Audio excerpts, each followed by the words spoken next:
What if I told you that Luffy's greatest power was revealed in Chapter 13 and nobody noticed?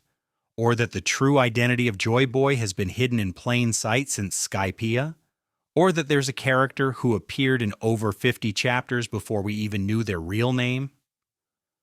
Look, I know that sounds absolutely mental, but stick with me, because today we're going on a 3-hour journey through the deepest, darkest, most obscure corners of One Piece.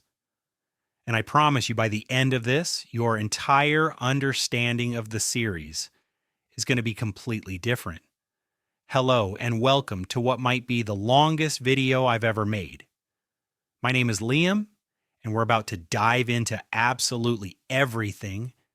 And I do mean everything that you've probably missed in One Piece. But before we get started, let's play a quick round of Whose Devil Fruit Is It Anyway? A very simple game where I'm going to describe a devil fruit power, and you need to guess which character has it. Now, if you guess incorrectly, then your punishment will be to subscribe, which will also result in consistent injections of One Piece culture being administered directly into your YouTube feed. So here we go. This devil fruit allows the user to turn any part of their body into blades, and was consumed by a Baroque Works officer, who is it? Daz Bones, also known as Mr. 1, or Bentham, also known as Mr. 2, Bon Clay, or Baby 5 from the Don Quixote Pirates. Make your choice now, and we'll reveal the answer in 3, 2, 1. And it's Daz Bones, so if you guessed either of the others, well, you know what to do, and please say hi in the comments. If you're a new member of the Grand Fleet, welcome aboard.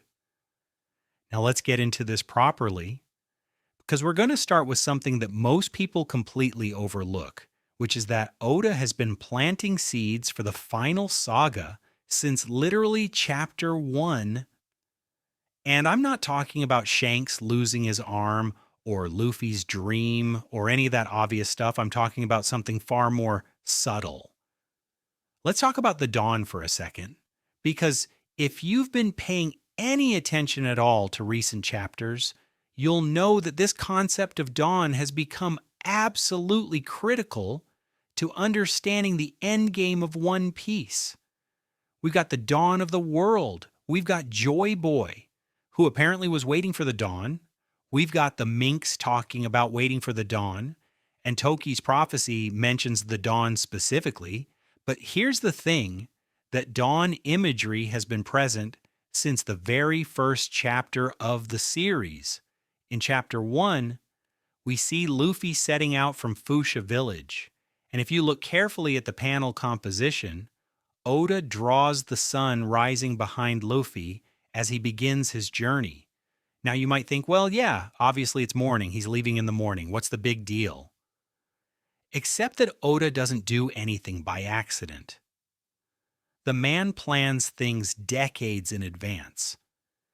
And this specific imagery of Luffy being framed by the rising sun is repeated over and over throughout the series. Every single time before a major saga shift, you'll see this dawn imagery.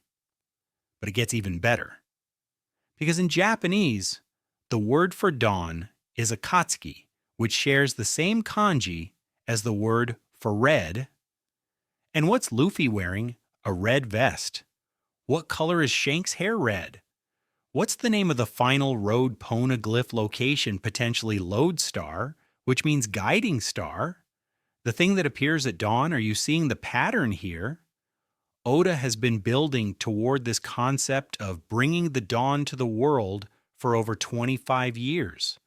But let's go deeper, because there's another detail that absolutely nobody talks about, and it's hiding in plain sight in Logtown. Remember Logtown, the town of beginnings and endings, where Gol D. Roger was born and executed well.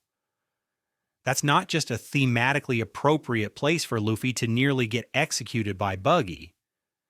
It's actually a massive hint about the structure of the entire series, because Oda has confirmed in interviews that he always planned for One Piece to be cyclical to end where it began. And if you think about it, Logtown represents this perfectly. It's where the last pirate king's journey ended and where Luffy's truly began. And I'm willing to bet actual money that the final arc of One Piece is going to involve returning to Logtown in some capacity. Maybe that's where the final battle happens. Maybe that's where Luffy disbands the crew. Maybe that's where he's crowned Pirate King.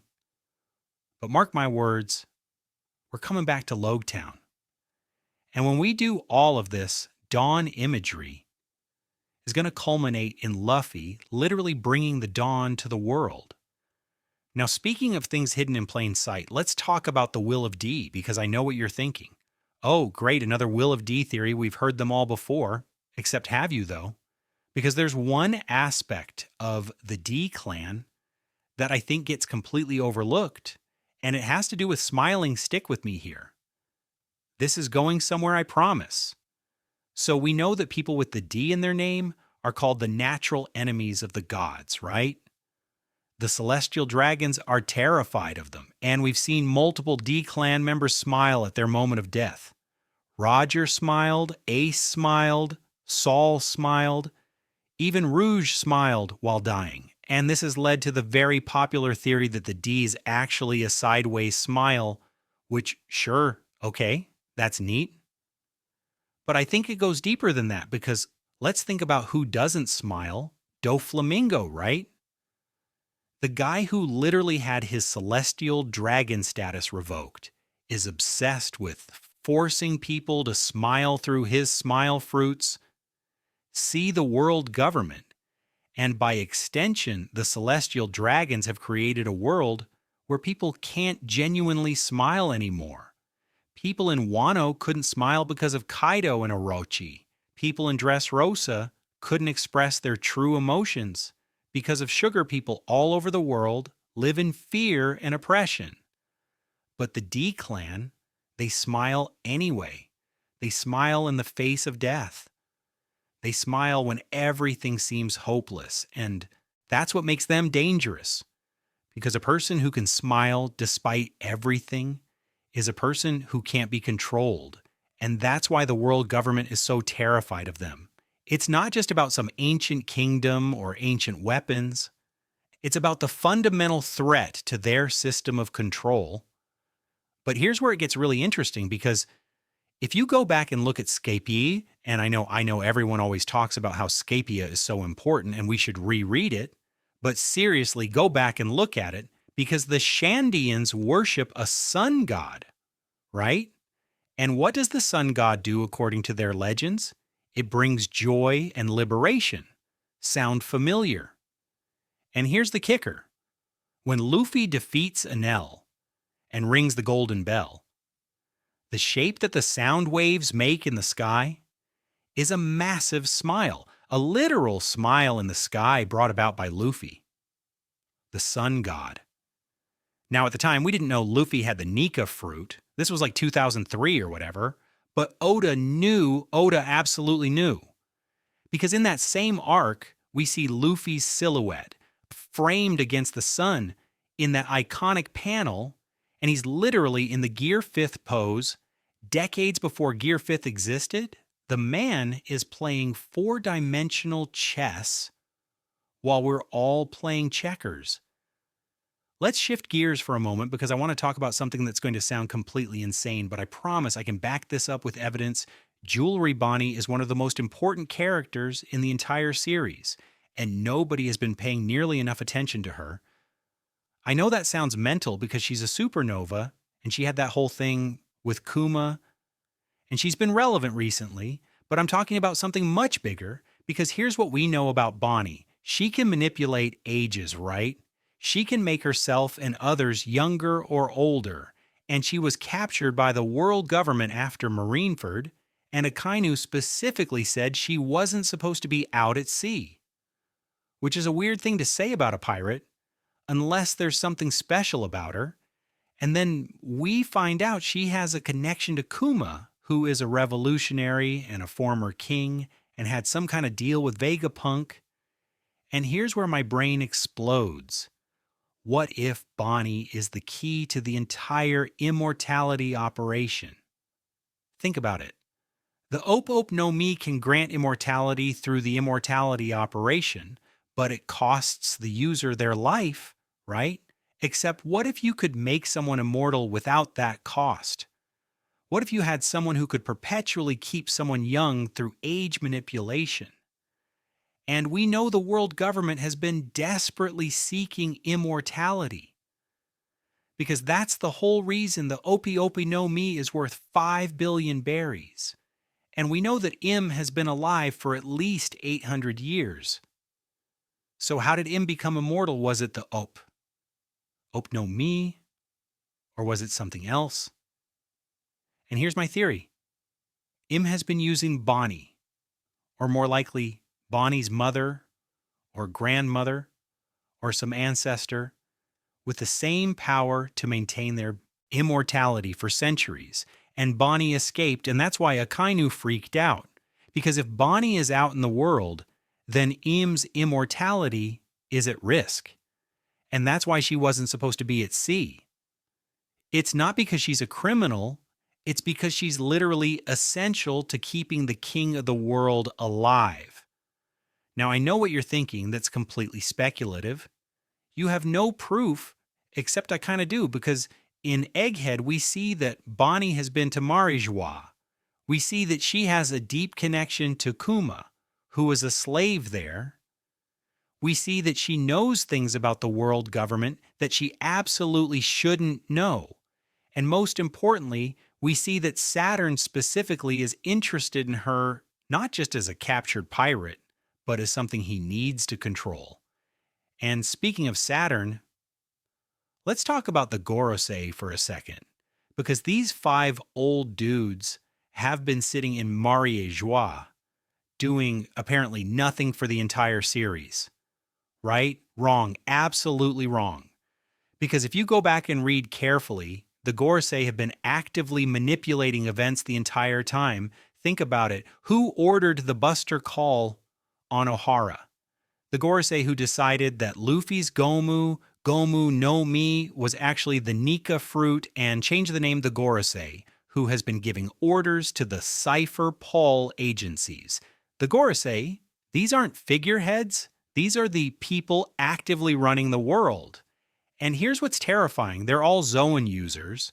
We saw this in Egghead. Each of the Gorosei can transform into these mythical creatures, and they have insane regeneration abilities, which means they're probably immortal, or at least extremely long-lived. And if they're Zoan users, then their fruits must be incredibly rare and powerful, which raises the question, where did they get these fruits? And more importantly, why Zoan fruits specifically? And here's my theory.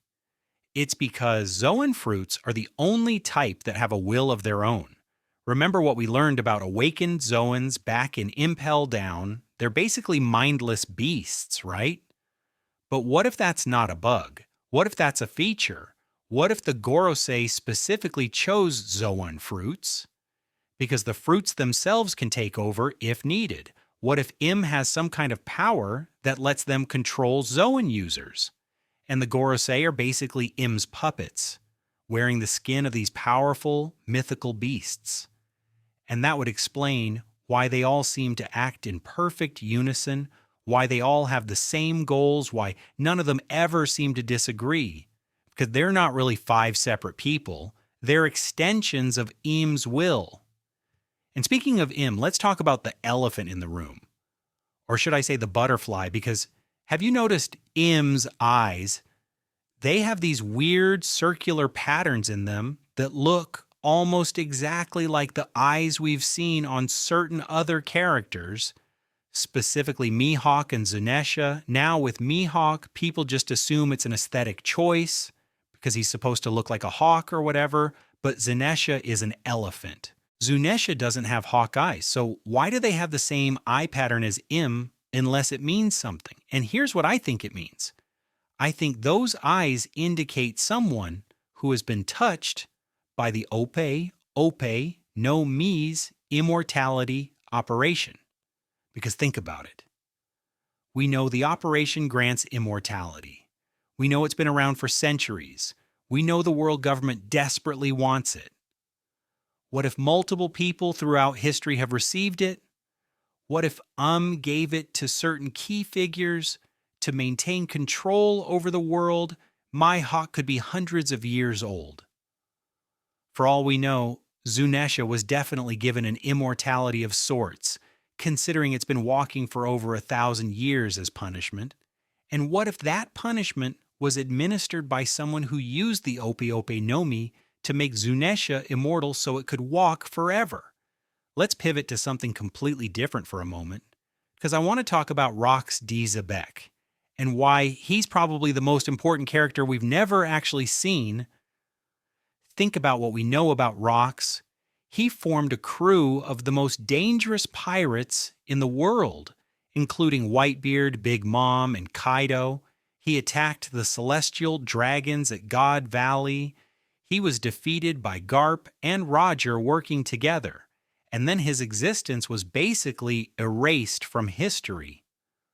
The world government doesn't want anyone to know he existed, which is wild because they're fine with people knowing about Roger. But Rox is too dangerous to even mention why. And here's what. I think Rox knew the truth about the will of D. He knew about the ancient kingdom, he knew about and he was trying to destroy the world government, not to rule the world, but to free it. And the reason the world government erased him isn't because he was evil, it's because he was right. Think about the Roger pirates. Right? They found the One Piece. They learned the true history, and Roger's response was to laugh and say they were too early. But what if Rox found out the same information, or at least part of it, and his response was to immediately attack the world government at God Valley? And what happened at God Valley, we don't really know. But we know the celestial dragons were there, we know slaves were there, we know devil fruits were there, and we know that whatever happened was so significant that the island itself disappeared. Doesn't that sound like something involving the ancient weapons? Doesn't that sound like maybe Rox was trying to free the slaves? And the celestial dragons used an ancient weapon to literally erase the island from existence. And here's the kicker. Garp is called the hero of the Marines for stopping Rox, but Garp hates the celestial dragons. Garp refuses every promotion to admiral specifically because he doesn't want to be the celestial dragon's lapdog. So why would Garp stop someone who is fighting against the celestial dragons unless Rox's methods were so extreme, so dangerous, that even someone who hated the world government had to stop him? And this brings me to Blackbeard, because Marshall D. Teach is absolutely carrying on Rox's legacy. He has Rox's ship, he recruited members of Rox's old crew. He's based on the same pirate island, Hachinosu, that Rox used. And most importantly, he has the same apparent goal of overthrowing the current world order. But here's what's interesting about Blackbeard. He's doing it completely differently than Rox did. Rox attacked directly. Blackbeard is being methodical. He's collecting devil fruits, he's making strategic alliances, he's playing the long game, and that's what makes him so dangerous. Because Blackbeard learned from Rox's failure, he's not going to attack head-on and give the world government an excuse to erase him. He's going to undermine them slowly until they collapse. And here's something absolutely wild that supports this theory. Blackbeard's ship is named the Saber of Xebec. Get it? Xebec's Saber. It's literally Rox's name backwards.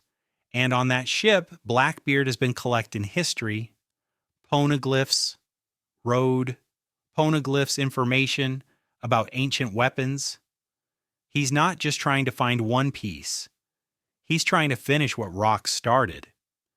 Now let's talk about devil fruits, because there's something very strange about how they work that I don't think gets discussed enough. We know that when a devil fruit user dies, their power reincarnates into the nearest compatible fruit, right? And we saw this happen with the axolotl fruit in Punk Hazard when Smiley died. The fruit power immediately transferred to a nearby apple.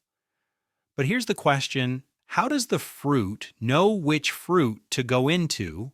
What makes a fruit compatible? And more importantly, who or what created this system?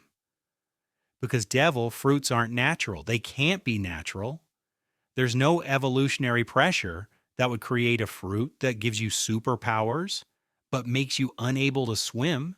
That's not how nature works, which means someone made devil fruits, someone created this system of powers and reincarnation, and I think that someone was Joy Boy. Here's my theory.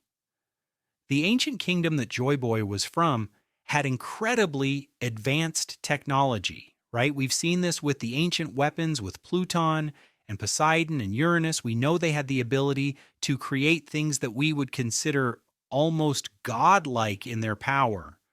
So what if Joy Boy created devil fruits as a way to distribute power to regular people? Think about it. Devil fruits let anyone, regardless of their background or training, gain incredible abilities. That's democratization of power. And what's the opposite of that? The world government, which hoards power at the top with the celestial dragons and keeps everyone else weak and powerless. Devil fruits are literally the antithesis of the world government's philosophy, and that's why the world government has spent 800 years trying to control them, trying to catalog them, trying to prevent certain fruits like the Nika fruit from awakening, because devil fruits represent Joy Boy's will. They represent the idea that anyone can be powerful, anyone can be free. And this is why Luffy having the Nika fruit is so significant. It's not just because it's a powerful fruit. It's because it's Joy Boy's fruit. It's the original fruit, the one that Joy Boy himself used to fight against the 20 kingdoms that would become the world government. And when Luffy awakened it, he didn't just gain a power boost. He inherited Joy Boy's literal will, his literal purpose. And that's why Zunisha said Joy Boy has returned, not because Luffy is a reincarnation, but because the will stored in the Nika fruit has finally awakened again after 800 years. Let's talk about poneglyphs for a minute, because there's something very specific about them that creates an interesting question. They're indestructible, right? They're made of this special stone that can't be broken or damaged by any known means, and they contain the true history written in an ancient language that only a few people can read. But here's what's interesting: who made them? We know the Kazuki clan can read and write the language. We know they were from Wano. But did they create the poneglyphs? Or did they just learn how to read them? Because making something truly indestructible requires technology or power beyond what we've seen from anyone in the current era.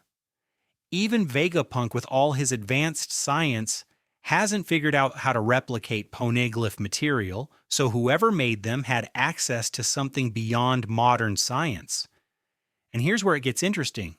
What if poneglyphs aren't stone at all? What if they're some kind of ancient technology that just looks like stone? Think about it. They're indestructible. They last forever. They contain information that can be read by people who know the language.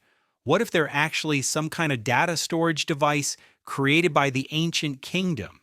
And the reason they look like stone is because that's just the most stable form for something that needs to last thousands of years. And if that's true, then the road poneglyphs aren't just giving us coordinates. They're literally pieces of an ancient GPS system created by Joy Boy to lead people to Laugh Tale, to the One Piece, to the truth about the world. Now, I want to shift to something that's going to sound completely off topic, but I promise it connects. And that's Usopp's lies, because if you've been reading One Piece for any length of time, you know that Usopp's lies have a habit of coming true. He lied about having 8,000 followers. And then at Dressrosa, he actually got 8,000 followers. He lied about fighting a goldfish the size of an island. And then we meet island-sized goldfish at Little Garden.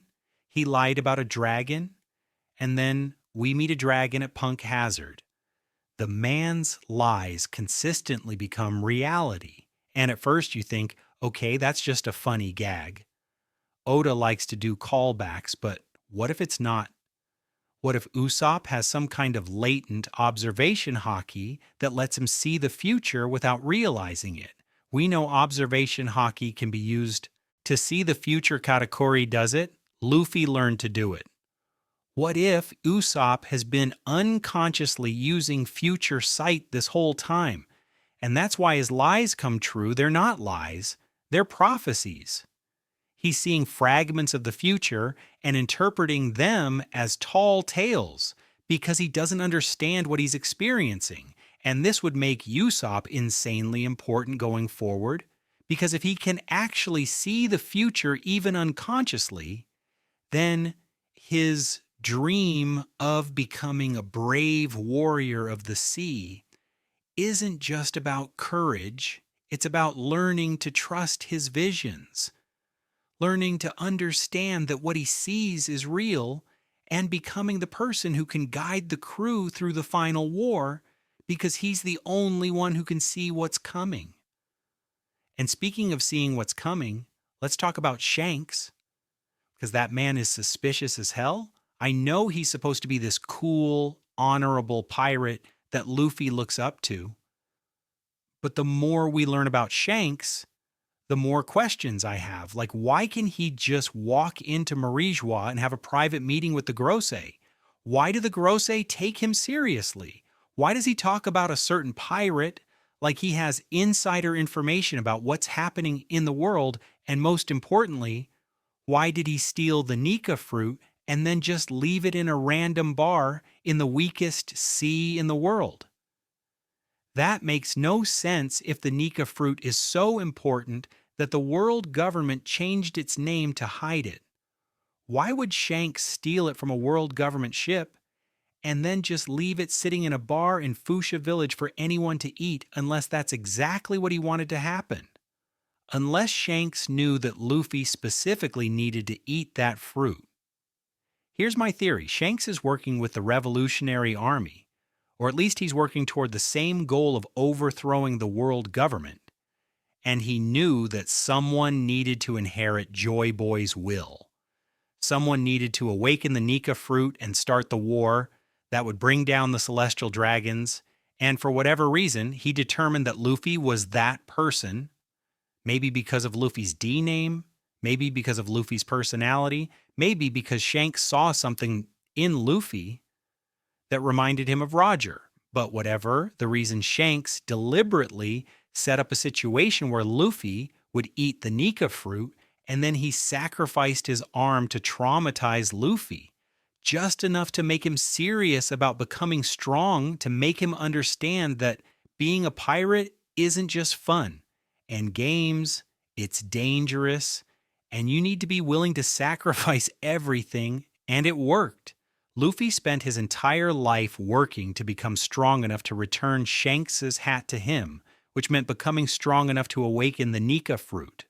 And now here we are in the final saga, and Luffy has awakened, and Shanks is making his move, going after the One Piece meeting with the Grosei, doing whatever it is he's doing. Everything is coming together exactly as planned. But whose plan is it? That's the question. Because I don't think Shanks came up with this on his own. I think Roger told him to do it. Think about what we know. Roger found the One Piece, learned the true history, and laughed. He said they were too early. But what does too early mean? Too early for what? Too early because they didn't have the Nika fruit too early, because they didn't have the ancient weapons too early, because the world wasn't ready for war. And so Roger decided to create the Great Pirate Era. He turned himself in. He gave his speech at his execution. He made everyone want to find the One Piece because he knew that someone would eventually come along who could finish what he started. Someone with the will of D, someone with the Nika fruit, someone who could unite the world against the world government and end the 800-year reign of the celestial dragons. And he told Shanks to make sure that person appeared to find them, to guide them, to set them on the path, and Shanks chose Luffy. Let me hit you with something completely different now, because we need to talk about the ancient weapons, Pluton, Poseidon, and Uranus. We know what two of them are. Pluton is a warship capable of destroying islands. Poseidon is Shirahoshi, with her ability to control sea kings. But what's Uranus? And more importantly, why is it named Uranus? Because Pluton is named after the Roman god of the underworld, which makes sense for something that brings destruction.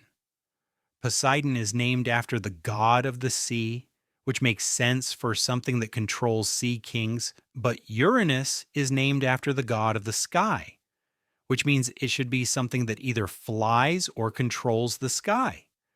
And here's my theory. Uranus is the technology that makes the red line.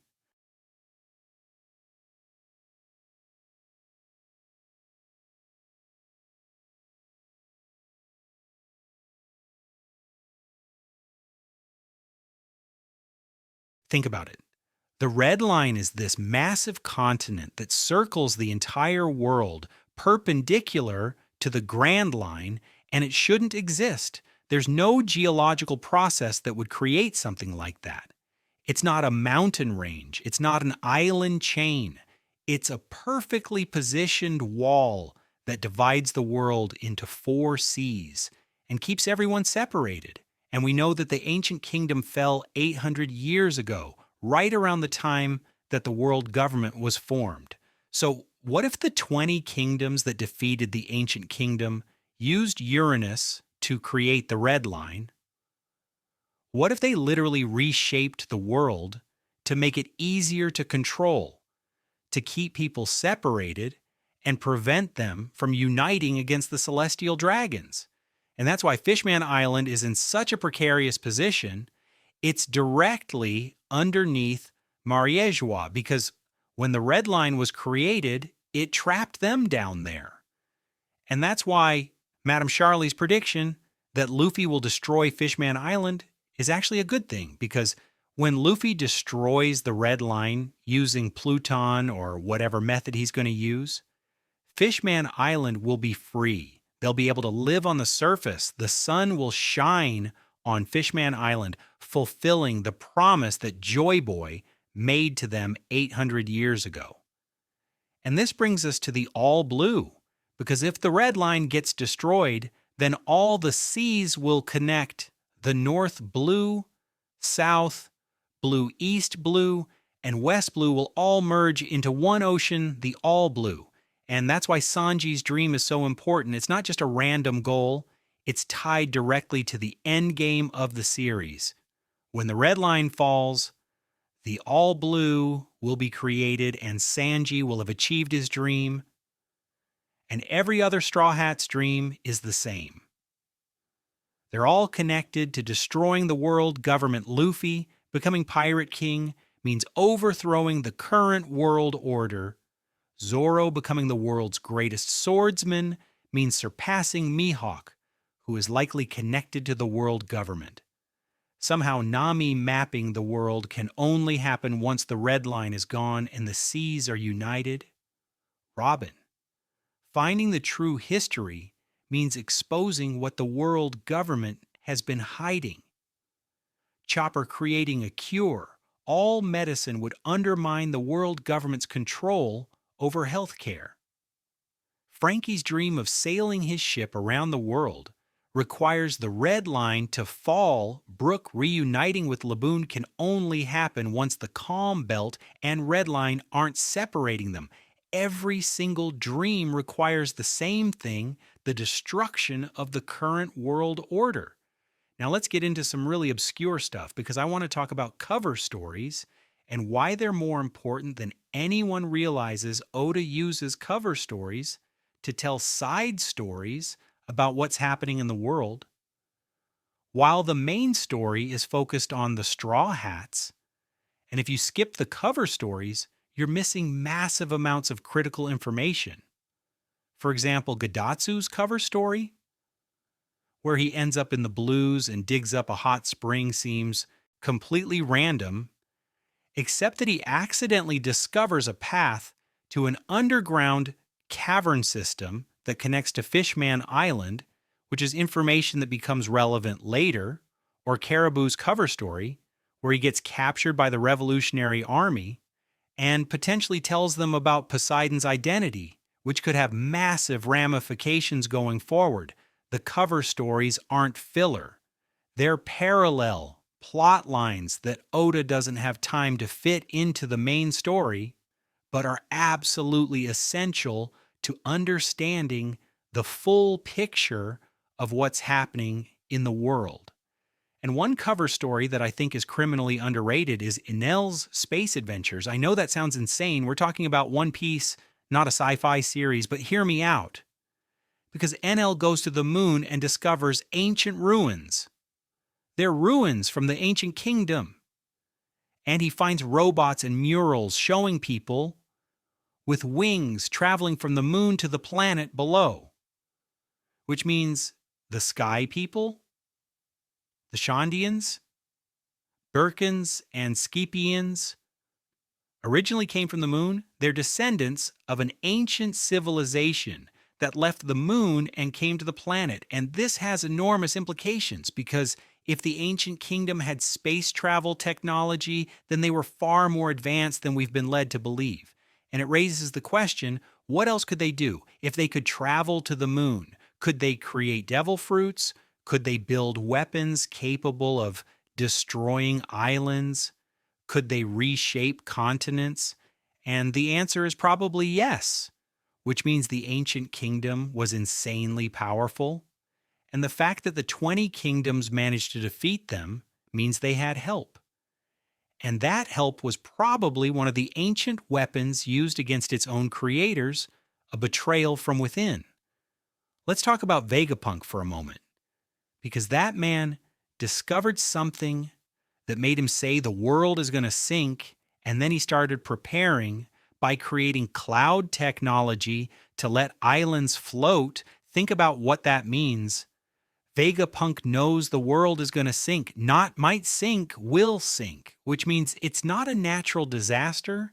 It's something that's going to be triggered, something that someone is going to do deliberately, and my money is on the world government using Uranus or one of the ancient weapons to flood the world. Because think about it, if the world floods, then the only safe place is Mariéjois sitting at the top of the red line. The celestial dragons would be safe while everyone else drowns. It's the ultimate genocide. It's a way to wipe out everyone who might oppose them and start fresh with only the people they choose to save. And Vegapunk figured this out. That's why he's been frantically working on ways to save people, making islands float, giving people access to his technology because he knows what's coming and he's trying to prevent as many deaths as possible. And this is why Luffy is so important, because Luffy is chaotic in a way that can't be predicted or controlled. He doesn't follow plans. He doesn't do what he's supposed to do. He just acts on instinct and liberates people wherever he goes. And that's kryptonite to the world government's orderly system of control. They can't account for someone like Luffy, someone who will punch a celestial dragon in the face just because they shot his friend, someone who will declare war on the world government to save one crew member, someone who will fight an emperor just because they made his friend cry. Luffy is unpredictable, and that makes him dangerous because all of the world government's carefully laid plans, all of their schemes and manipulations fall apart when confronted with someone who just doesn't care about the rules. Now I want to talk about Laugh Tale because the name itself is a clue that everyone overlooks. It's not Raftel that was a mistranslation. It's Laugh Tale, a tale that makes you laugh. And we know that Roger and his crew laughed when they found the One Piece. They learned the true history, and their reaction was to laugh, which seems like a weird response to learning about genocide and an 800-year conspiracy, unless the truth is so absurd, so ridiculous that you can't help but laugh. And here's what I think. The One Piece is a joke, literally. It's Joy Boy's joke. The greatest prank ever pulled. Because think about what the world government has been doing for 800 years. They've been oppressing people, hoarding power, committing atrocities, all to maintain control, all to keep the truth hidden. And what if the truth is something stupid? What if the truth is that the One Piece doesn't exist, or it's something mundane, or it's literally just a giant treasure chest with a note inside that says, "Congratulations, you made it. The real treasure was the friends you made along the way."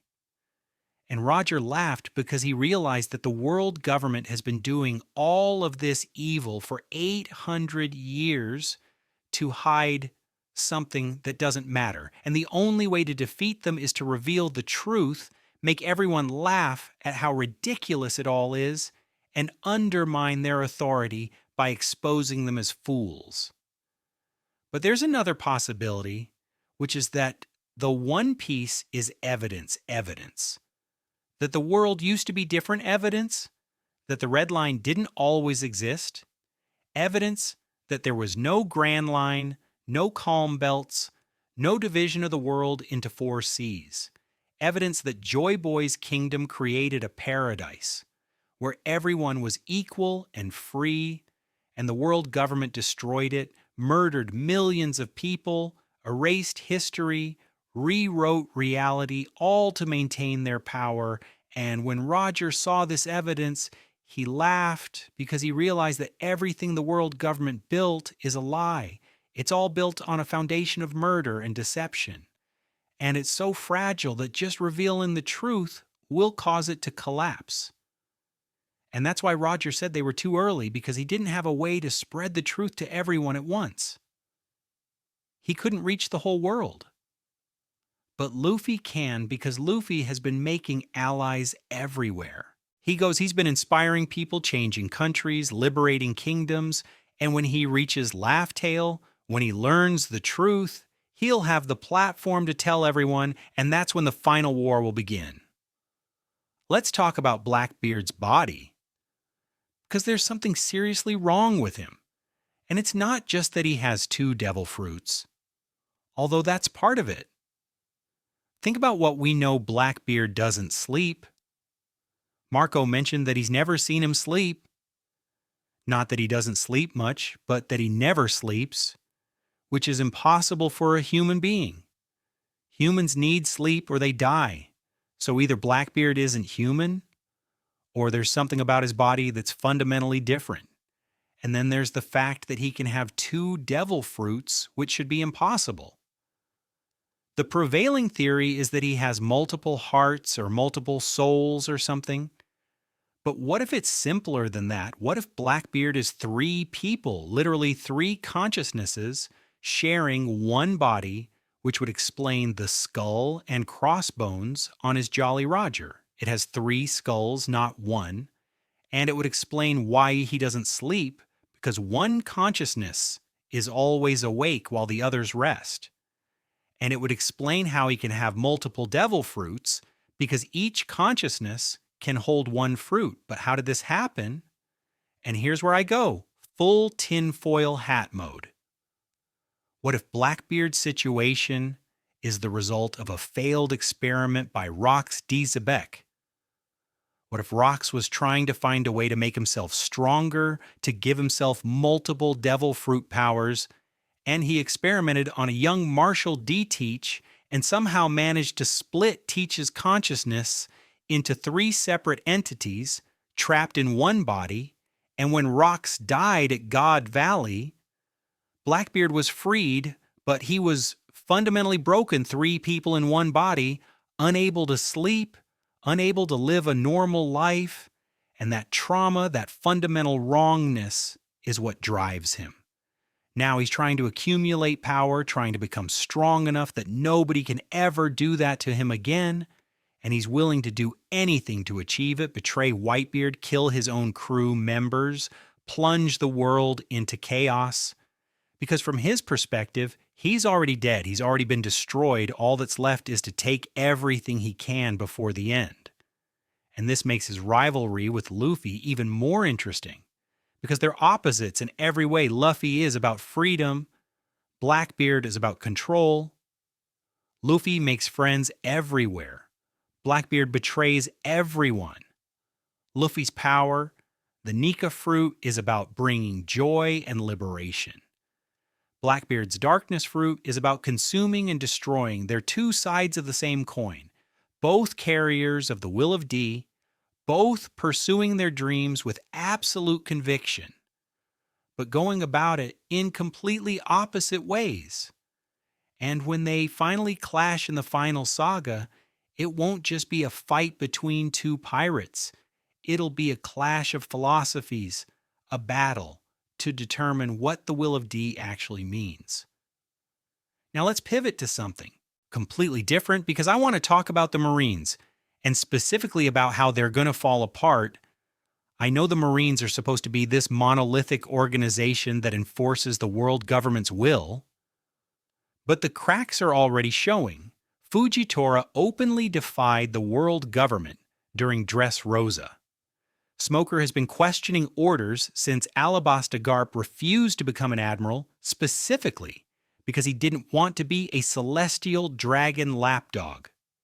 Aokiji left the Marines entirely and is now working with Blackbeard for mysterious reasons, and even Akainu, who is the most hardline fleet admiral we've ever seen, has been shown to have limits to what he'll tolerate from the celestial dragons. The Marines are not united, and when the truth about the Void Century comes out, when everyone learns what the world government has been hiding, I think we're going to see a massive schism. Some Marines will side with the world government, either because they're true believers or because they benefit from the current system, but others will defect. They'll realize that they've been fighting for the wrong side, that they've been enforcing laws designed to oppress people and keep the celestial dragons in power. And we're going to see Marines joining the Revolutionary Army, joining Luffy's Grand Fleet, fighting against their former comrades.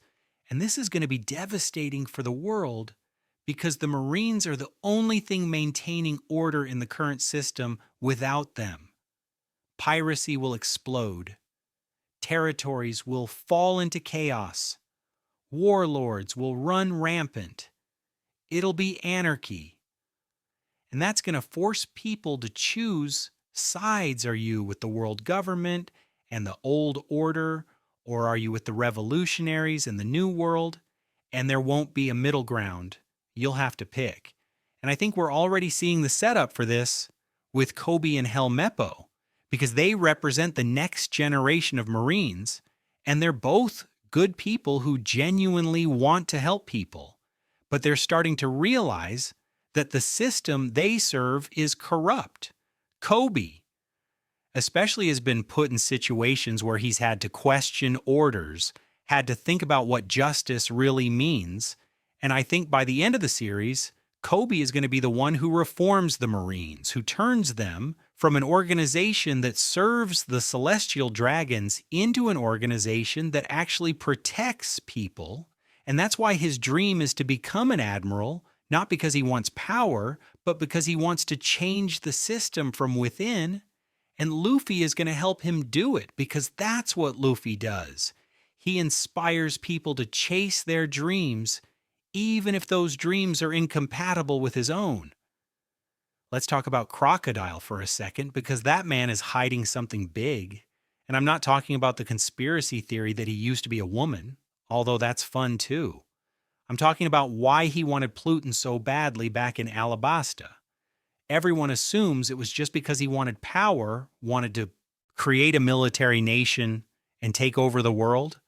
But I think it's more specific than that. I think Crocodile wanted Pluton because he was planning to attack Mariejois, to attack the celestial dragons directly and take them down. And the reason I think this is because of his reaction when he was in Impel Down, when he found out Whitebeard was going to Marineford. He immediately wanted to join the war, and his stated goal was to kill Whitebeard. But I don't think that was his real goal. I think he wanted to use the chaos of the war to get to Mariejois. And we see this play out because after Whitebeard dies, Crocodile starts attacking the Marines. He protects Ace's body. He tells everyone to stop crying and honor Whitebeard's sacrifice. He's acting like someone who has a personal stake in bringing down the world government, not someone who just wants power. And here's the thing that supports this. Crocodile was at God Valley. We don't have confirmation of this yet, but I'm calling it now. Crocodile was at God Valley as a young pirate, and he saw what happened there. He saw the celestial dragons use an ancient weapon or do something horrific, and it traumatized him. It made him realize that you can't defeat the world government with just strength. You need overwhelming power. You need an ancient weapon. And that's why he spent years searching for Pluton. That's why he built Baroque works, not to take over Alabasta, but to get the weapon that could finally let him get revenge. And when that plan failed, when Robin betrayed him and the Straw Hats destroyed everything he'd built, he gave up not on life, but on his dream. And that's why he's so jaded now. That's why he seems to have no goals, because his one driving purpose failed and he doesn't know what to do anymore. But I think Crocodile is going to get a redemption arc. I think we're going to learn his full backstory, and it's going to recontextualize everything he did. And he's going to end up joining the fight against the world government alongside Luffy. Because ultimately, they want the same thing. They want to tear down the system and free the world. They just have different methods. Now let's talk about inherited will, because this is one of the most important themes in One Piece. And it's also one of the most misunderstood people think inherited will just means carrying on someone's dream. Like Luffy carrying on Roger's will, or Zoro carrying on Queena's will. But it's deeper than that. Inherited will is the idea that dreams don't die, that even if you fail, someone else will come along who shares your vision. And they'll continue the fight, and eventually someone will succeed. And this is why the world government is so terrified of the D clan, because people with D in their name don't just have dreams, they have dreams that outlive them, dreams that get passed down through generations. And you can't kill a dream. You can execute Roger, but his will lives on in Luffy. You can destroy the ancient kingdom, but their will lives on in the poneglyphs. You can erase history, but the truth always finds a way to resurface. And this is the fundamental conflict at the heart of One Piece, the world government trying to control the world by controlling information, controlling history, controlling what people are allowed to think and believe, versus the will of D, the idea that you can't control people, that dreams and freedom are inevitable, that no matter how hard you try to suppress the truth, someone will always be searching for it, and eventually they'll find it. And when they do, your whole system collapses. And that's what's going to happen. In the final saga, Luffy's going to find the One Piece, learn the truth, and tell the world. And the world government's 800-year reign will end, not because Luffy is stronger than them, but because he exposed their lies. And once people know the truth, they can't be controlled anymore. Let me hit you with something that's going to sound completely random, but connects to everything we've been talking about, and that's the concept of sake cups in One Piece. Pay attention to how many times characters share sake together. It's not just a drinking thing, it's a ritual.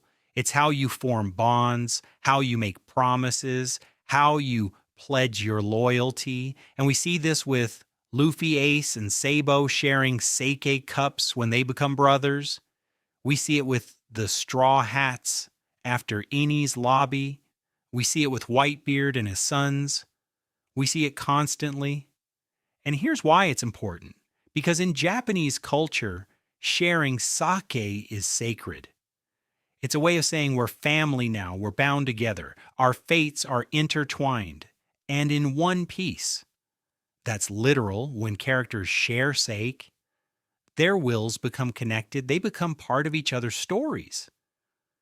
And this is why Luffy's ability to make allies is his greatest power. It's not his strength or his devil fruit. It's the fact that everywhere he goes, he makes friends. He shares sake with people. He forms bonds. And those bonds are unbreakable. Think about the Grand Fleet, 7 different pirate crews, all pledging their loyalty to Luffy, all willing to die for him.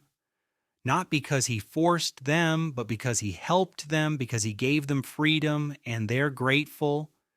And when the final war comes, Luffy isn't going to be fighting alone. He's going to have thousands of allies, people whose lives he touched, people he shared sake with. And that's going to make all the difference, because the world government rules through fear, through control, but Luffy inspires loyalty through friendship, and when it comes down to it, people will fight harder for a friend than they ever will for a master. Now, I want to talk about something that's been bothering me for years, and that's the time skip, because 2 years seems arbitrary, right? Why 2 years specifically? Why not 1 year or 3 years or 5 years? And here's what I think: the 2-year time skip wasn't about giving the Straw Hats time to train. It was about giving the world time to change. Think about what happened during those 2 years. Blackbeard became an emperor, Akainu became fleet admiral, the Revolutionary Army started making major moves, the worst generation started shaking up the new world, the balance of power completely shifted, and when the Straw Hats came back, they entered a different world, one where the old rules didn't apply anymore, where the Yonko system was unstable, where the Marines were more aggressive, where everything was building toward a breaking point.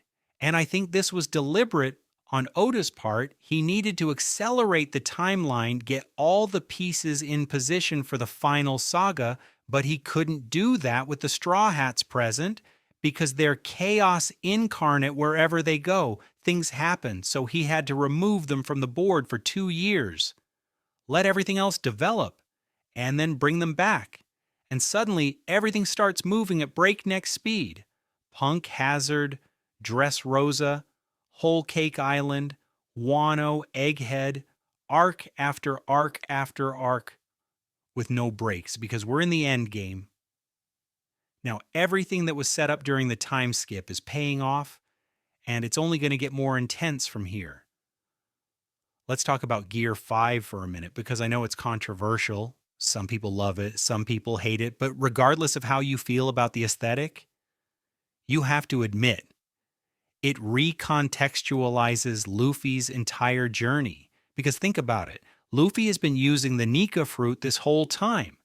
Every technique he's ever developed, every fight he's ever won, has been with Joy Boy's power, and he didn't know it, none of us knew it.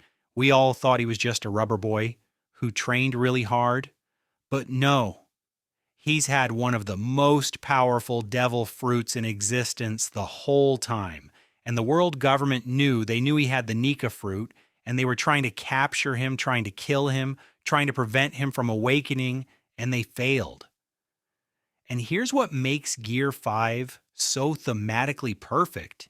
It's about freedom, about fighting in the most ridiculous, over-the-top, cartoonish way possible, because that's what Joy Boy represents: the freedom to fight however you want, to not be constrained by logic or physics or rules. And that's been Luffy's character from the beginning. He's never followed the rules. He's never done things the way he's supposed to. He just does whatever he thinks is fun or right, and usually both. And Gear 5 is that philosophy taken to its extreme.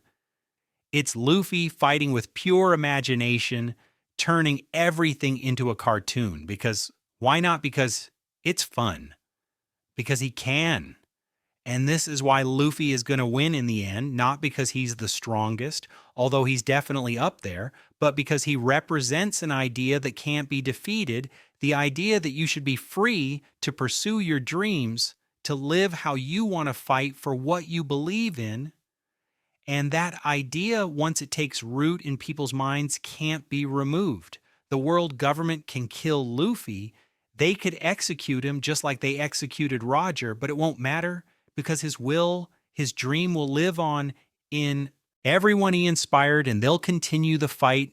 And eventually, the world government will fall because you can't kill an idea. Now let's talk about something I've been sitting on for a while, and that's the location of the One Piece. I know everyone assumes it's on Laugh Tale, and I'm sure there's something there. But I don't think the One Piece is a physical thing that you can find. I think it's an action.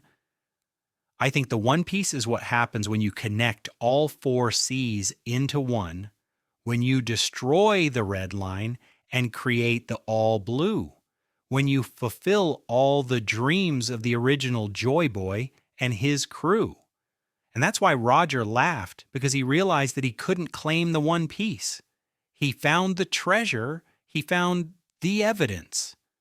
He found the truth, but he couldn't act on it. He was dying, his crew was disbanding, he didn't have the power or the allies or the time to do what needed to be done. And so he laughed at the cosmic irony of it all. He completed his dream of circumnavigating the Grand Line. But in doing so, he discovered that there was a bigger dream, Joy Boy's dream, and he couldn't fulfill it. But Luffy can, because Luffy has everything Roger didn't. He has the Nika fruit, he has a loyal crew, he has the ancient weapons, or at least access to them. He has allies all over the world. He has time, and most importantly, he has the will to do it. Roger was a pirate. He wanted to sail and be free. Luffy is a liberator everywhere he goes. He frees people, he gives them back their dreams, their hope, their future. And when Luffy reaches Laugh Tale, when he learns what the One Piece really is, he's not going to laugh because he failed. He's going to laugh because he realizes he can actually do it. He can fulfill Joy Boy's dream. He can create the One Piece. And that's when the final arc will begin, when Luffy declares war, not on another pirate, not on a single country, but on the entire world government, on the celestial dragons, on the system that has oppressed the world for 800 years. And he's going to win. Let me talk about Zoro for a minute, because that man has been sus for years, and nobody talks about it enough. We know almost nothing about Zoro's past. We know he trained at a dojo. We know Kuina died. We know he left to become the world's greatest swordsman. But we don't know where he came from, who his parents were, why he has green hair, why he looks vaguely similar to Ryuma, the legendary samurai of Wano. And I think there's a reason for that. I think Zoro is a Shimotsuki. I think he's a direct descendant of Ryuma, and he doesn't know it because his family left Wano generations ago and settled in the East Blue, and the information was lost, but the bloodline remains.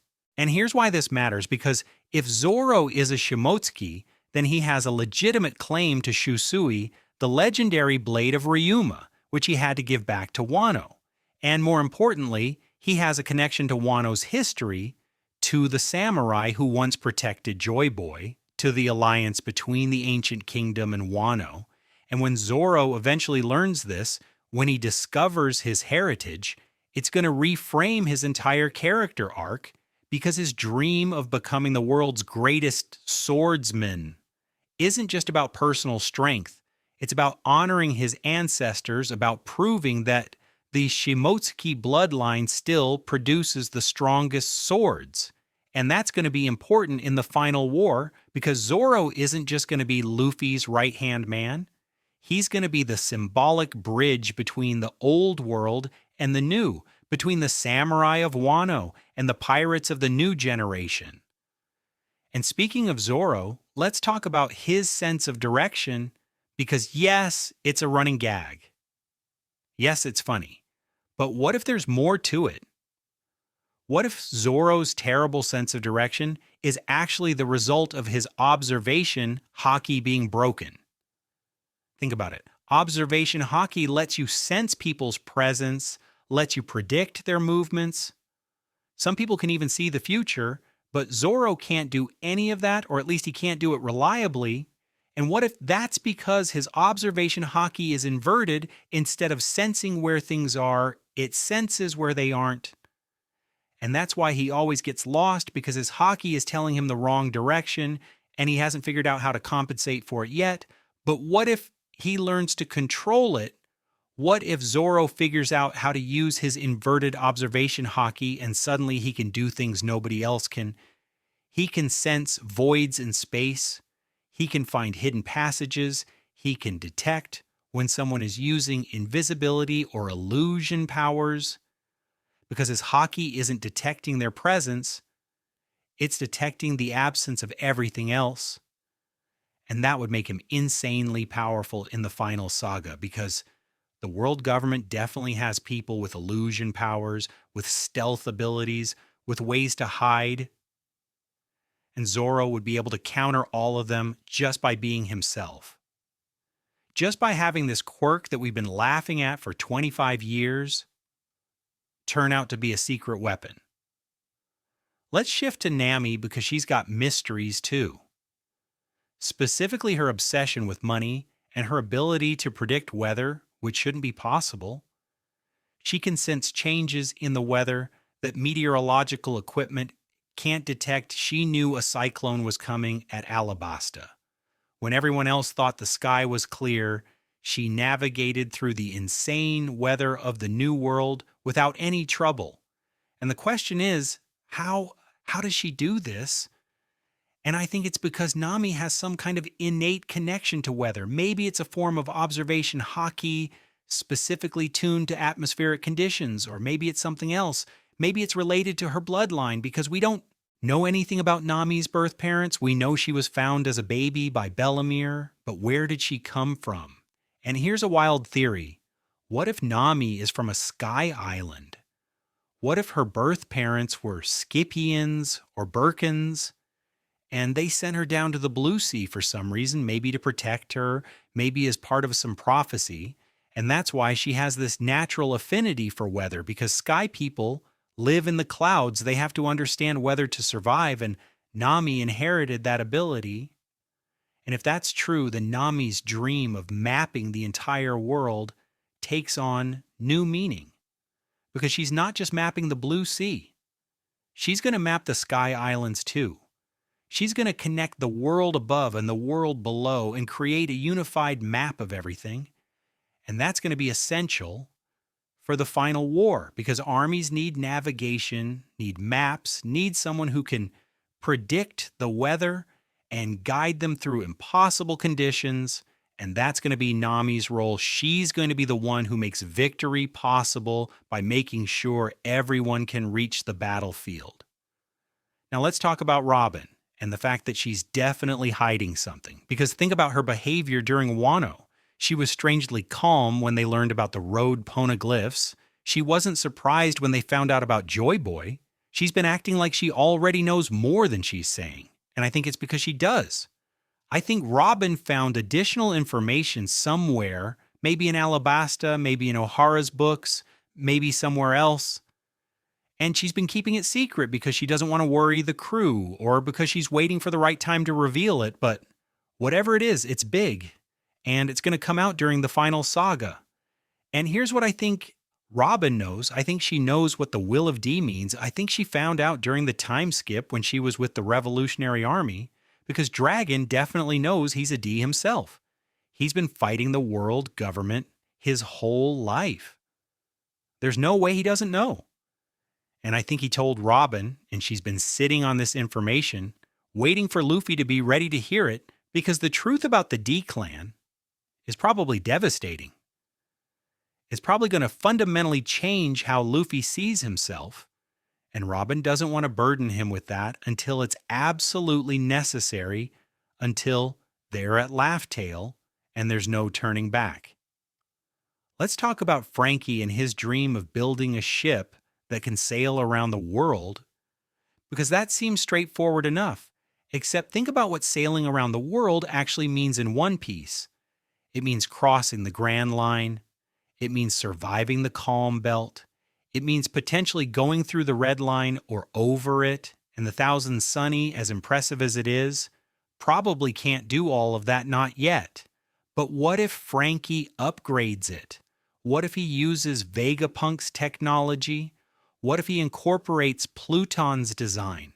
What if by the end of the series, the Thousand Sunny isn't just a ship anymore, it's a flying ship or a submarine or both, and it can go anywhere? And that's when Frankie's dream will be fulfilled, when his ship can literally reach any point in the world. And here's why that's going to be important in the final war, because mobility is everything. If you can move your forces anywhere, if you can strike from unexpected angles, if you can evacuate people from danger zones, you have a massive advantage. And Frankie is going to give that to the Straw Hats. He's going to turn the Thousand Sunny into the ultimate weapon, not because it has guns, although it does, but because it can go anywhere, do anything, and nobody can stop it. And that's going to terrify the world government, because their whole system is based on controlling movement, controlling who can go where. But if Luffy has a ship that ignores all of those restrictions, then the world government can't contain him, can't predict him, can't stop him. Brook is interesting because his dream is simple. He just wants to see Laboon again, wants to fulfill the promise he made 50 years ago. But achieving that dream requires destroying the Red Line, because Laboon is on one side and Brook is on the other, and they can't reach each other as long as that wall exists. And I think Brook knows this. I think he's known for a while that his dream is tied to Luffy's dream, that he can only see Laboon again if they complete their journey, if they reach Laugh Tale, if they tear down the system that's keeping them apart. And that's why Brook is so loyal, why he's so willing to die for Luffy again. Because Luffy is his only chance, his last chance to fulfill his promise. And there's something poetic about that, about Brook being the oldest Straw Hat, the one who has lived the longest, who has suffered the most, being the one whose dream requires the most radical change to the world, because it's not enough to find a treasure or defeat an enemy. Brook's dream requires reshaping the world itself. And that's what the Straw Hats are going to do. They're not just going to find the One Piece. They're going to change everything. They're going to create a world where promises can be kept, where friends can reunite, where people are free. And that's the real treasure. That's what Joy Boy wanted. That's what Roger wanted. And that's what Luffy is going to achieve. Chopper's dream of curing all diseases seems small compared to some of the others, but it's actually revolutionary, because disease is one of the ways the world government maintains control. Think about Flevence, the White City, that was destroyed because of Amber Lead Syndrome, a disease that the world government knew about and did nothing to cure, because it was profitable to let people suffer. Think about the experiments at Punk Hazard, the chemical weapons, the viruses being developed to use on populations. If Chopper can cure all diseases, then he undermines that entire system of control. He makes one of the world government's weapons useless, and more than that, he gives hope to people. Because if all diseases can be cured, then other impossible things might be possible too. And I think Chopper is going to achieve his dream by combining medicine and devil fruits, because we've seen that devil fruits can affect biology, can change how bodies work. And if Chopper can figure out how to use his rumble balls or some other invention to temporarily grant people regenerative abilities or immunity boosters or something like that, then he could effectively cure anything. And that technology is going to save countless lives during the final war. When people are wounded, when biological weapons are deployed, Chopper is going to be there. healing everyone, making sure that the casualties are as low as possible, and that's going to make him a hero, not just to the Straw Hats, but to the entire world. Usopp's dream of becoming a brave warrior of the sea is the most psychological of all the dreams because Usopp isn't trying to achieve something external. He's trying to change himself. He's trying to overcome his fear, become confident, become someone who doesn't run away. And we've seen him make progress. We've seen him stand his ground in Eni's lobby, stand up to Sugar and Dressrosa, but he's not there yet. He still doubts himself, still panics, still wants to run. And I think his final moment, his dream fulfillment, is going to come during the final war when he has to make a choice, run away, and live or stay, and fight even though he's terrified, even though he knows he might die, and he's going to choose to stay. And that's when he'll become a true, brave warrior. And here's what's beautiful about that Usopp's dream is the most relatable because everyone is afraid. Everyone doubts themselves. Everyone wants to run away sometimes. But being brave doesn't mean not feeling fear.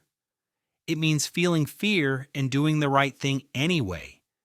And when Usopp achieves his dream, when he stands his ground in the final war, it's going to inspire everyone watching. Because if Usopp can do it, if the weakest Straw Hat can be brave, then anyone can. And that's going to be the moment that turns the tide. When regular people, civilians, soldiers, Marines see Usopp standing up to the world government, and they think, if he can do it, then so can I. And suddenly the world government isn't fighting a few pirates anymore. They're fighting everyone. Jinbei's dream is to see humans and fishmen coexist peacefully, and that's directly tied to Fisher, Tiger's dream, to Queen Otohim's dream, to centuries of oppression and slavery and discrimination, and achieving that dream requires destroying the celestial dragons, because they're the ones who started the slave trade, who created the system that treats fishmen as less than human. And as long as they exist, true peace is impossible. But once they're gone, once the world government falls, Jinbei's dream becomes achievable because the main source of hatred, the main perpetuator of discrimination, will be gone. And I think the way this is going to play out is that during the final war, fishmen are going to fight alongside humans. They're going to be part of Luffy's alliance, and people are going to see that they're going to see fishmen and humans working together, dying for each other, saving each other, and it's going to break down prejudices. Because it's hard to hate someone who just saved your life. It's hard to discriminate against someone who fought beside you. And by the end of the war, when everything is rebuilding, when the new world is being shaped, fishmen are going to be recognized as equals, not because someone passed a law, but because they earned respect through their actions. And that's how real change happens. Now let's talk about Yamato, because even though she didn't join the crew yet, I think she will eventually, and her dream is to be Kozuki Oden, which sounds ridiculous, except it's not about literally being Odin. It's about embodying his spirit, his freedom, his refusal to be constrained by expectations. And Yamato has been trapped her whole life.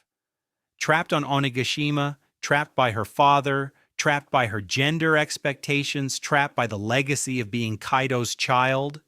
And her dream is to break free of all of that, to sail the world like Odin did, to have adventures, to be free. And I think Yamato is going to achieve this by joining the Straw Hats after Wano, after everything is settled, because staying in Wano would be another prison. Even if it's a comfortable one, she needs to leave, needs to see the world, needs to forge her own path. And when she does, when she joins the crew, she's going to bring something important. She's going to bring Odin's journal, which contains Roger's story, which contains information about Laugh Tale, about the One Piece, about everything, and that's going to fill in the gaps in Robin's knowledge and give the Straw Hats the final pieces of the puzzle they need. Let's talk about Vivi, because she's technically still a Straw Hat. She just happens to be ruling a country at the moment. But Vivi's dream is to protect Alabasta, to be a good queen, to make her people happy. And that dream has put her in direct conflict with the world government, because Alabasta is one of the 20 kingdoms that founded the world government. Vivi's ancestors were celestial dragons, but they chose to stay in Alabasta, chose to be with their people. And that makes the Nefertari family traitors in the eyes of the other celestial dragons. And we've already seen Cobra murdered by the Gorosei. We've already seen that the world government wants to eliminate the Nefertari line. And I think Vivi is going to be forced to choose between being a queen and being a Straw Hat, between her duty to Alabasta and her desire to help Luffy, because both are important, both matter, and ultimately I think she's going to choose Luffy, not because she's abandoning her people, but because she realizes that the best way to protect Alabasta is to destroy the world government, to eliminate the threat permanently, and she's going to leave Alabasta in the hands of people she trusts, and she's going to sail with the Straw Hats one more time and fight in the final war. And that's going to complete her character arc, because she started as someone who sacrificed everything for her country. And she's going to end as someone who learns to trust others, to let other people help, to accept that she doesn't have to carry the burden alone. Now, I want to talk about the Revolutionary Army, because they've been in the shadows for most of the series, but they're about to become extremely important.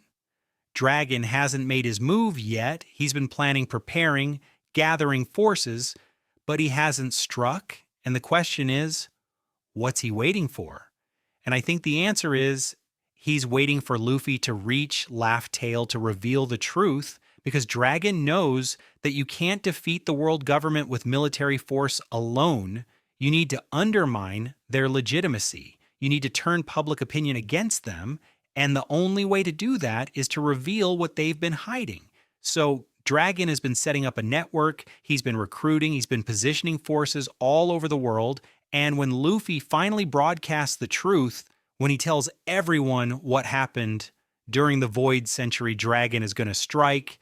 Simultaneously, revolutions are going to break out in every kingdom allied with the world government. People are going to rise up, and the Marines are going to be overwhelmed because they can't fight everyone at once. And that's when the Revolutionary Army is going to make their move. They're going to hit Marie-Joie. They're going to free the slaves. They're going to topple the Celestial Dragons and end their 800-year reign. And this is why Sabo's apparent death or capture is so important, because it's forcing Dragon to act sooner than he wanted. He can't afford to wait anymore. He has to move, and that's going to accelerate the timeline. That's going to make everything happen faster and messier than planned. And that's going to create opportunities for Luffy to exploit, because chaos is Luffy's element. The more confused and disorganized things are, the better he performs. Let's talk about Shank's true goal, because I don't think he wants to be Pirate King. I don't think he wants the One Piece for himself. So what does he want? And I think the answer is he wants to make sure the right person finds it. He wants to ensure that whoever becomes Pirate King is someone who will use that knowledge to free the world, not to rule it. And for a long time, he thought that person might be him or someone in his crew, but then he met Luffy.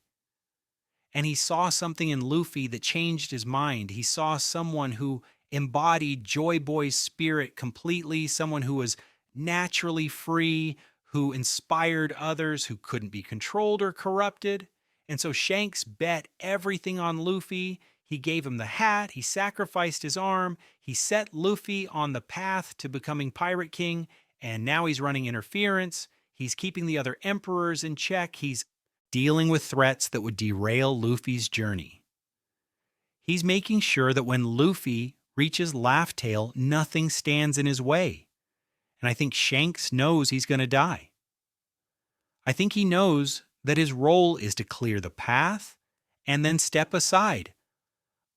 Let the next generation take over, and he's okay with that because he fulfilled his promise to Roger. He found the person who will finish what Roger started. And this is why Shanks meeting Luffy again is going to be bittersweet, because Luffy's going to return the hat like he promised, but Shanks isn't going to accept it. Not permanently. He's going to tell Luffy to keep it because Luffy has surpassed him. Luffy has become everything Shanks hoped he would be. And the hat suits him. Now it's his hat, not Roger's. Not Shanks, but Luffy's. And that's going to be Shanks' final gift, passing the torch, completely letting go of the past and embracing the future. Now let's talk about Buggy, because that clown has failed upward his entire life, and it's brought him to a position where he's now an emperor, he's the figurehead of Cross Guild, and people actually fear him. And the hilarious thing is Buggy might accidentally achieve his dream. He always wanted to find Captain John's treasure, wanted to get rich, wanted to be famous, and now he is famous. He's an emperor. And if Cross Guild succeeds, if they actually take down the Marines like they're planning, then Buggy is going to be remembered as a legend, as someone who changed the world, and he's going to hate it because he never wanted responsibility, never wanted to actually fight powerful people. He just wanted treasure. But here's the thing about Buggy. He's going to be there at the end because he always is. He was at Roger's execution. He was at Marineford. He's been present for every major event. And when the final war happens, Buggy is going to be there too. Probably hiding, probably trying to run away. But circumstances are going to force him into the spotlight, force him to do something heroic, and people are going to praise him for it, and he's going to be stuck with this reputation as a brave warrior forever. And that's the cosmic joke of Buggy's existence. He keeps trying to take the easy path, and fate keeps dragging him into legend. Let me talk about the road poneglyphs for a second, because there are 4 of them, and we know where 3 are. 1 was on Zoo, 1 was on Whole Cake Island, 1 was on Wano, and the 4th is unknown. But here's what's interesting. The 3 known road poneglyphs were all in places protected by people who were waiting for Joy Boy. The minks were waiting. Toki's prophecy said they were waiting, and even Big Mom, in her own twisted way, was collecting poneglyphs and waiting for someone to read them. So what if the 4th road poneglyph is also being protected by someone who's waiting, and the most likely candidate is Shanks? Think about it. Shanks has been to Laugh Tale. He knows where it is. So why would he need a road poneglyph unless he's protecting it? Unless he's sure that only the right person can collect all 4 and find Laugh Tale. And that would explain why Shanks has been so active lately, why he's going after the One Piece now, because Luffy is getting close. Luffy has 3 road poneglyphs, and Shanks needs to make sure he's the one who gets the 4th, not Blackbeard, not anyone else. And so Shanks is going to present the final road poneglyph to Luffy personally, and that's when they'll finally meet again as equals, as rival pirates competing for the same goal. And that might be when we get the Davy back fight that's been foreshadowed, because think about it, a Davy back fight is how pirates settle disputes without killing each other. And Shanks wants Luffy to prove himself, wants to test if Luffy really is ready to be Pirate King. And what better way than a Davy back fight? And the stakes could be the 4th road poneglyph. If Luffy wins, he gets it. If Shanks wins, then Luffy isn't ready yet and has to get stronger. And I think Luffy's going to win, obviously, but it's going to be close. It's going to push him to his limits, and it's going to be a celebration, a fun competition between friends before everything gets dark, before the final war begins.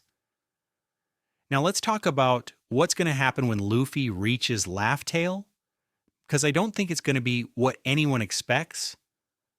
I think when they get there, they're going to find Joy Boy's treasure, and it's going to be a message, a recorded message, using some kind of ancient technology. And Joy Boy is going to explain everything. He's going to tell them about the ancient kingdom, about the war, about why they lost, about what the world government did, and then he's going to ask them to finish what he started, to free the world, to destroy the Red Line, to create the All Blue, to bring the dawn. And Luffy is going to say yes without hesitation, because that's who he is. He doesn't care about history, doesn't care about prophecies. He just cares about his friends, about freedom, about doing what's right. And if Joy Boy needs someone to punch the world government in the face, then Luffy is happy to oblige. And that's when the final war is going to begin. When Luffy broadcasts Joy Boy's message to the entire world using whatever technology is on Laugh Tale, and everyone is going to learn the truth, and the world government is going to panic because their lies are exposed, and they're going to try to kill Luffy, try to silence him. But it's too late, the message is out, and the world is rising up. And this is where all of Luffy's allies are going to come into play. The Grand Fleet is going to mobilize. The Revolutionary Army is going to strike. The Marines are going to split. Kingdoms are going to declare independence. And it's going to be chaos. Beautiful, glorious chaos. And in the middle of it all, Luffy is going to march on Marie Joie. He's going to climb the Red Line one more time, and he's going to face Im and the Gorosei and Blackbeard and whoever else stands in his way, and he's going to win, not because he's the strongest, although he is, but because he has something they don't. He has friends. He has people who believe in him, who will die for him, and that's going to make all the difference. The final battle is going to be insane. It's going to involve all the ancient weapons, Pluton firing on the Red Line, Poseidon commanding Sea Kings to attack the Marine Fleet, Uranus, doing whatever it does, probably something devastating. And in the chaos, the Red Line is going to crack, going to start to fall, and Fishman Island is going to be destroyed just like Madame Shyarly predicted. But the fishmen are going to survive because Noah is going to save them. The ship that's been waiting in Fishman Island for 800 years is finally going to fulfill its purpose and carry the fishmen to the surface, to their new home in the sunlight. And when the Red Line falls, the All Blue is going to form. The four seas are going to connect into one ocean, and the Grand Line is going to disappear no more. Calm belts, no more impossible weather, no more barriers between people. And that's when Luffy is going to be declared Pirate King. Not because he found the One Piece, but because he created it, he fulfilled Joy Boy's dream, he freed the world, and everyone is going to celebrate and have a massive party, the biggest party in history. But here's the thing, I don't think Luffy is going to accept being Pirate King permanently. I think he's going to do what Roger did. He's going to disband the crew, tell everyone to pursue their own dreams now that the world is free, and the Straw Hats are going to go their separate ways. Zoro is going to challenge Mihawk one final time and win, becoming the world's greatest swordsman. Nami is going to finish her map of the world. Sanji is going to find the All Blue and open a restaurant there. Usopp is going to return to Syrup Village. A hero, Chopper, is going to share his medical knowledge with the world. Robin is going to write a book about the true history. Frankie is going to build more ships. Brook is going to reunite with Laboon Jinbei, is going to see humans and fishmen living together in peace. And Luffy is going to sail off into the sunset looking for the next adventure, because being Pirate King was never about ruling or having power. It was about being the freest person in the world. And now that the world is free, Luffy can go anywhere, do anything. And that's the real treasure. That's the One Piece. Not gold or weapons or even knowledge, but freedom. The freedom to pursue your dreams without anyone stopping you. And that's what Joy Boy wanted, that's what Roger wanted, and that's what Luffy achieved. So when you think about it, One Piece has been telling us the answer from the beginning. It's been hiding in plain sight in every arc, in every character, in every theme freedom inherited.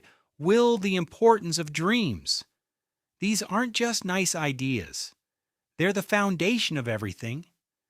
And when the series ends, when we finally see what the One Piece is, it's going to be obvious in retrospect. It's going to be something that makes perfect sense that we should have seen coming but didn't, because we were looking for something complicated, something mysterious, when the answer was always simple. Be free, help others be free. Fight for what you believe in, and never give up on your dreams. That's the One Piece. That's what it's always been. And I think that's beautiful. And I think we're all going to cry when it happens. Because this series has been part of our lives for so long, and seeing it end, seeing all these dreams fulfilled, all these promises kept, is going to be emotional in a way that's hard to describe, but it's going to be worth it. Because One Piece isn't just a story. It's a journey, one that we've all been on together. And when it ends, we're going to look back and realize that the real treasure was the friends we made along the way. And yes, I know that sounds cheesy, but it's true, because that's what One Piece has always been about: friendship, adventure, freedom, and dreams, and I wouldn't have it any other way.